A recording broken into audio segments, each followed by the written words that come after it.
আজি আমি তামুলপুৰলৈকে আহি আমাৰ জিলা কাৰ্যালয়ৰ পৰাই আমাৰ জিলা সভাপতি আৰু আমাৰ MC সকলৰ লগত তথা আমাৰ ইয়াত উপস্থিত থকা দলীয় সতীৰ্থসকলৰ লগত আমাৰ কেন্দ্ৰ চৰকাৰৰ মোদী ডাঙৰীয়াৰ চৰকাৰৰ 11 বছৰ পূৰ্ণ উপলক্ষে এখন সংবাদমেল আয়োজন কৰি আপোনালোক সকলোলৈকে নিমন্ত্ৰণ কৰিছিলোঁ আৰু আপোনালোক সকলোৱে ইয়াত উপস্থিত হৈ আমাক উৎসাহিত কৰিলে তাৰ বাবে ধন্যবাদ জ্ঞাপন কৰিছোঁ।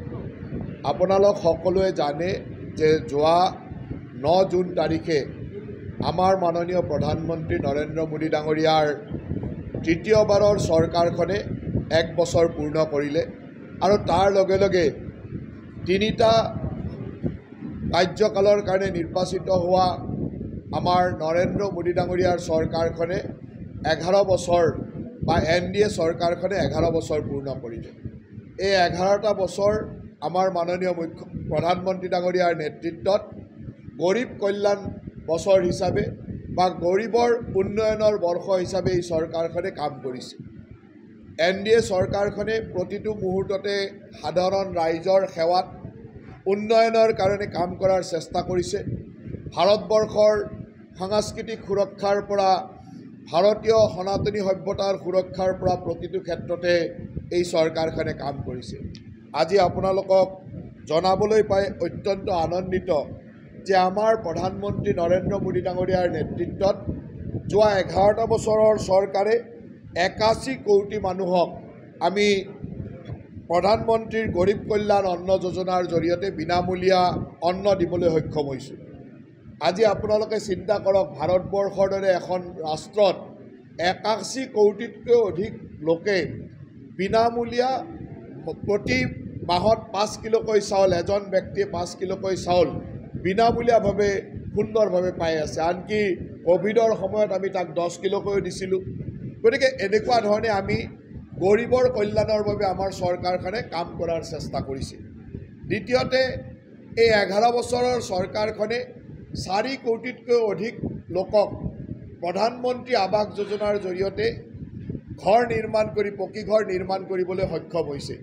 অসমতো 20 লাখতকৈ অধিক দুখীয়া লোকক আমি সেইধৰণে গৃহ নিৰ্মাণ কৰি দিব পাৰিছোঁ প্ৰধানমন্ত্ৰী আৱাস যোজনাৰ জৰিয়তে। আৰু গোটেই ভাৰতবৰ্ষত 4 কোটিতকৈও বেছি লোকক আজি এই ধৰণে আমি প্ৰধানমন্ত্ৰী আৱাস যোজনাৰ জৰিয়তে উপকৃত কৰিব পাৰিছোঁ। আপোনালোকে জানে যে প্ৰধানমন্ত্ৰী ডাঙৰীয়াৰ এটা সপোনৰ আঁচনি আছিল জল জীৱন মিছন, হৰ ঘৰ জল। এতিয়ালৈকে প্ৰায় 15 কোটি পৰিয়ালৰ ঘৰত আমি জল জীৱন মিছনৰ পানী দিবলৈ সক্ষম হৈছোঁ। ভাৰতবৰ্ষত 15 কোটি পৰিয়াল আৰু অসমতো 81% জনসংখ্যা পৰিয়াললৈকে আমি জল জীৱন মিছনৰ পানী দিবলৈ সক্ষম হৈছোঁ। আপোনালোকে জানে যে প্ৰধানমন্ত্ৰীৰ সুৰক্ষা বীমা যোজনাৰ জৰিয়তে আমি 51 কোটি লোকক আজি এই সুৰক্ষা বীমা যোজনাৰ জৰিয়তে সামৰি ল'বলৈ সক্ষম হৈছোঁ। আপোনালোকে এটা কথা জানে যে PM স্বনিধি আঁচনিৰ জৰিয়তে আমি ষ্ট্ৰীট ভেণ্ডৰসকলক 10,000 টকাকৈ বা তাৰ পিছত অতিৰিক্ত টকাকৈ আমি সুবিধা দিছিলোঁ। আৰু 68 লাখ ষ্ট্ৰীট ভেণ্ডৰ পদপথৰ ব্যৱসায়ী যিসকলে ৰাস্তাত দোকান দিয়ে, সেনেকুৱা দোকান দিয়া সাধাৰণ গৰীব মানুহক আমি 68 লাখ গৰীব মানুহক আমি PM স্বনিধি যোজনাৰ জৰিয়তে সামৰি ল'বলৈ সক্ষম হৈছোঁ।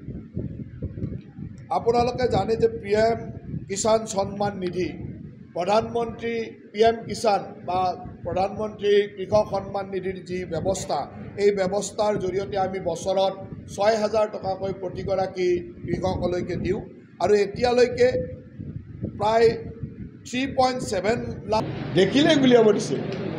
পাকিস্তানৰ সমৰ্থকক দেখিলেই গুলিয়াব দিছে। গতিকে তাতকৈ আৰু গৃহ বিভাগ কিমান ষ্ট্ৰং হ'ব? আপোনালোকে কেৱল মানৱ অধিকাৰৰ কথা কৈ গণ্ডগোল নকৰিব। আমি শ্বুট এণ্ড চাইড অৰ্ডাৰ দি দিছোঁ।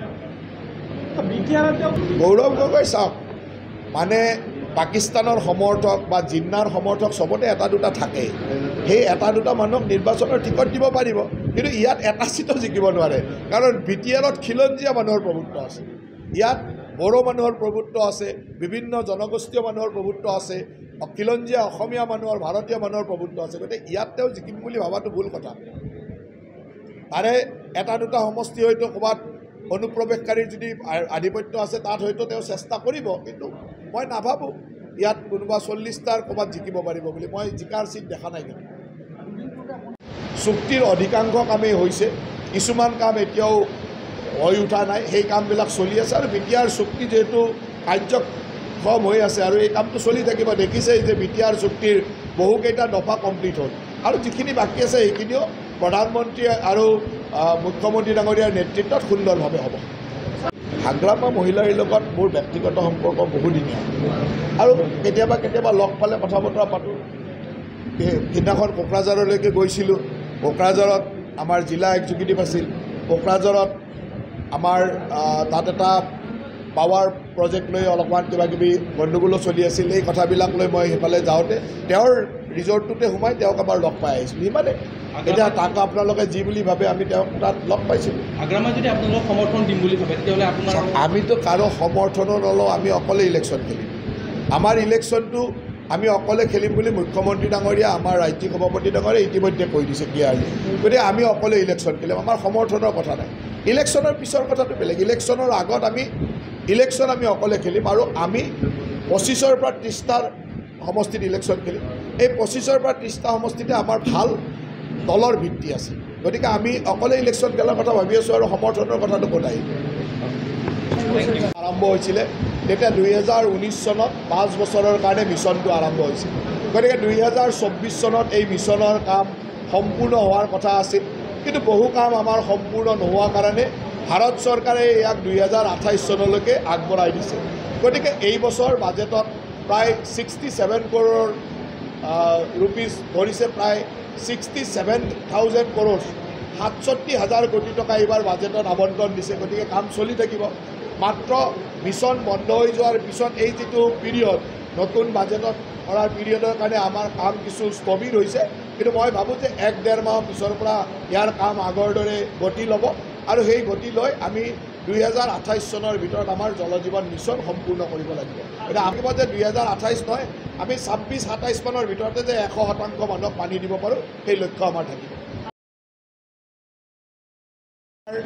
3টা আঁচনি, আমাৰ অৰুণোদয় আঁচনি, মুখ্যমন্ত্ৰীৰ মহিলা উদ্যমিতা আঁচনি আৰু মুখ্যমন্ত্ৰীৰ আত্মনিৰ্ভৰ অসম আঁচনি।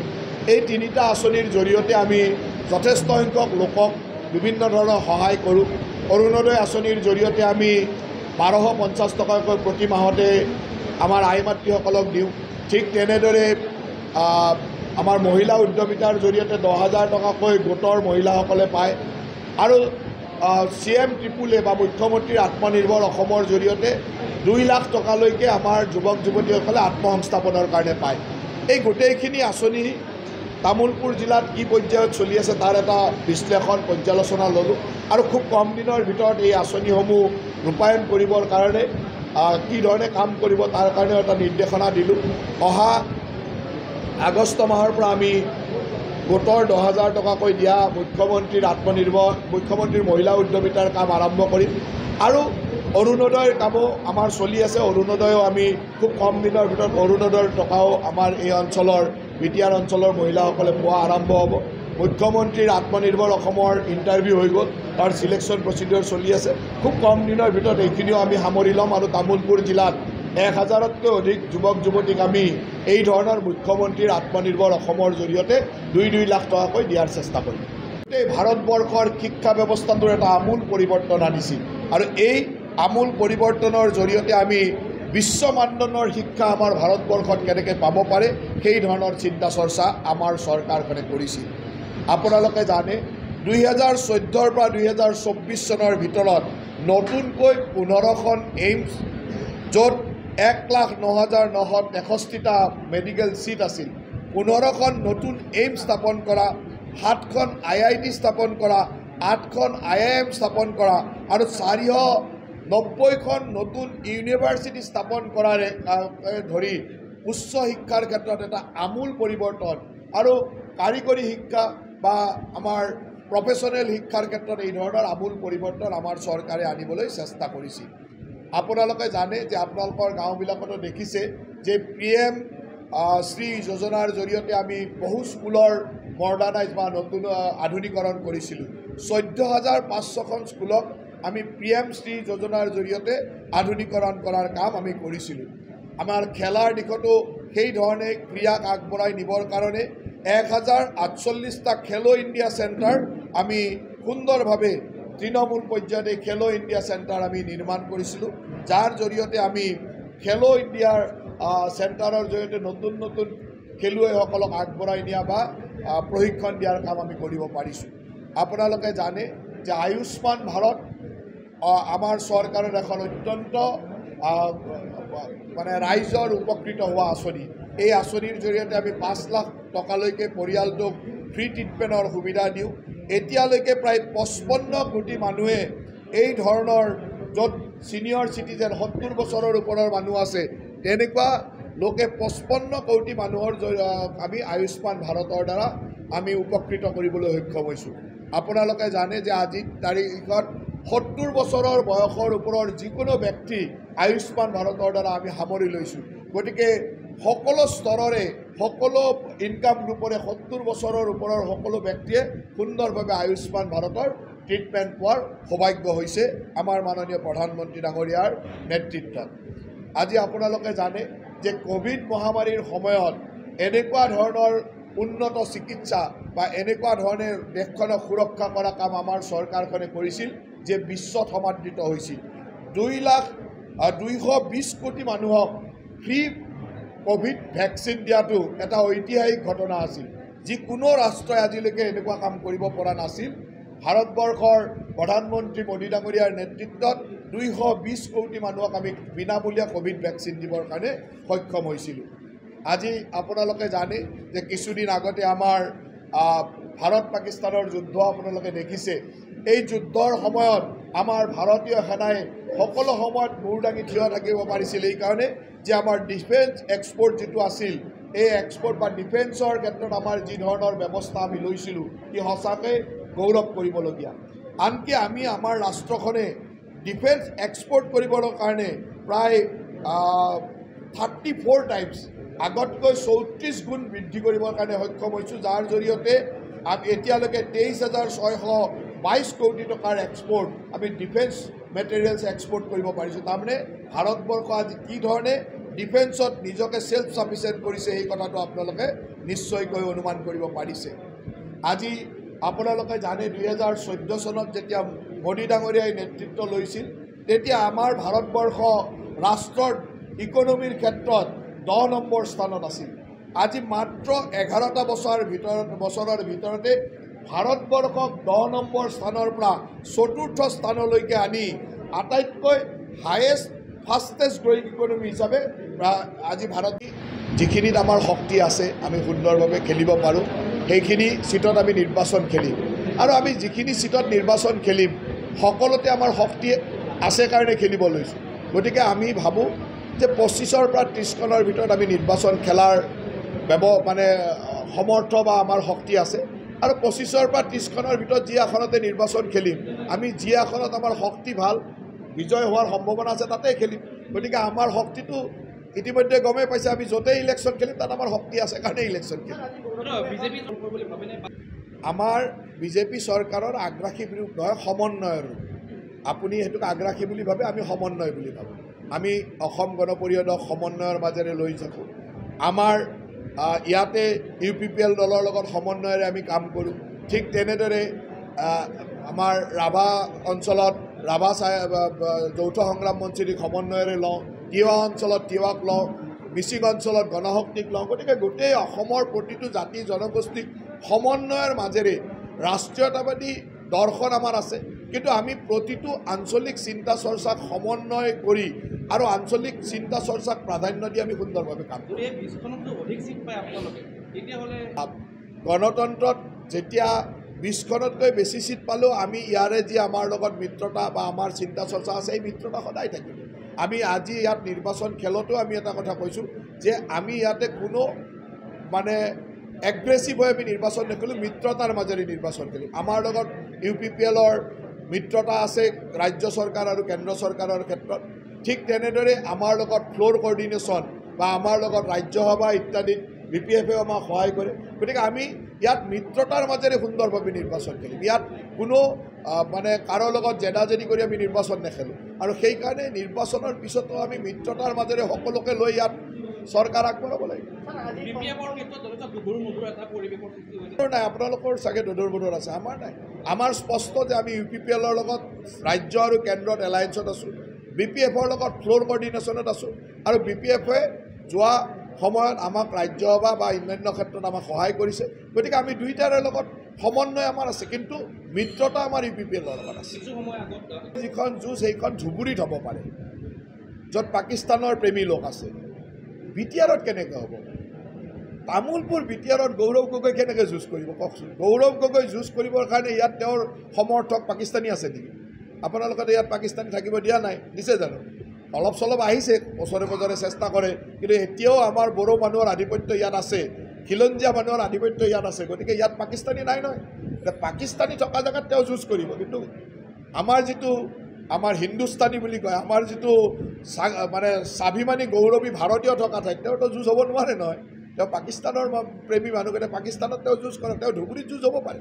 মুখ্যমন্ত্ৰীক তেওঁ জিন্দা বুলি কৈছে সেইকাৰণে তেওঁ ধুবুৰীত যুঁজ হ'ব পাৰে মই তেওঁক কৈছোঁ যে তেওঁ ধুবুৰীলৈকে যোৱা উচিত আছিল আজি ভুলবশতঃ তেওঁৰ ৰাস্তা ভুল হৈ চাগে তামোলপুৰলৈ আহিলে তেওঁৰ ৰাস্তাটো হ'ব লাগিছিল ধুবুৰী আজি ধুবুৰীত যিটো ঘটনা ঘটি আছে তেওঁৰ সমৰ্থকে চাগে এইবিলাক তেওঁ ধুবুৰীলৈকে গ'লে ভাল আছিল ধুবুৰী নগৈ ভুলবশতঃ মানে ভুল ৰাস্তাত চাগে তামোলপুৰ আহি পালে গতিকে ইয়াত একো যুঁজ নহয় ইয়াত পাকিস্তানী মানুহক আমাৰ মানুহে খেদি পঠায় আমাৰ মানুহৰ পাকিস্তানী মানুহৰ প্ৰতি আমাৰ এটা ষ্টেণ্ড আছে যে আমি কোনো ভাৰতীয় মানুহে পাকিস্তানৰ সমৰ্থকক ইয়াত আহিব নিদিওঁ সেই ষ্টেণ্ডটো আছে গতিকে তেওঁ সেই ষ্টেণ্ডটো বুজি ল'ব লাগে তেওঁ গৈ ধুবুৰীত কামটো কৰক হ'বলগীয়া কথা নাই এতিয়া পাকিস্তানৰ সমৰ্থক থকা ঠাইত বাংলাদেশৰ সমৰ্থক থকা ঠাইত আমি কেনেকৈ শক্তি সুদৃঢ় কৰিম আমাৰ সুদৃঢ় কৰিবৰ কাৰণে কংগ্ৰেছক গতাই দিয়া নাই মানে এই অপশক্তিটোক গতাই দিয়া নাই যুদ্ধ কৰি আছোঁ অপশক্তিটোৱে আমাক বৰ কষ্ট দিয়ে তাতে মুখ্যমন্ত্ৰীয়ে কালি গৈ গুলিয়াব দি অহা নাই জানো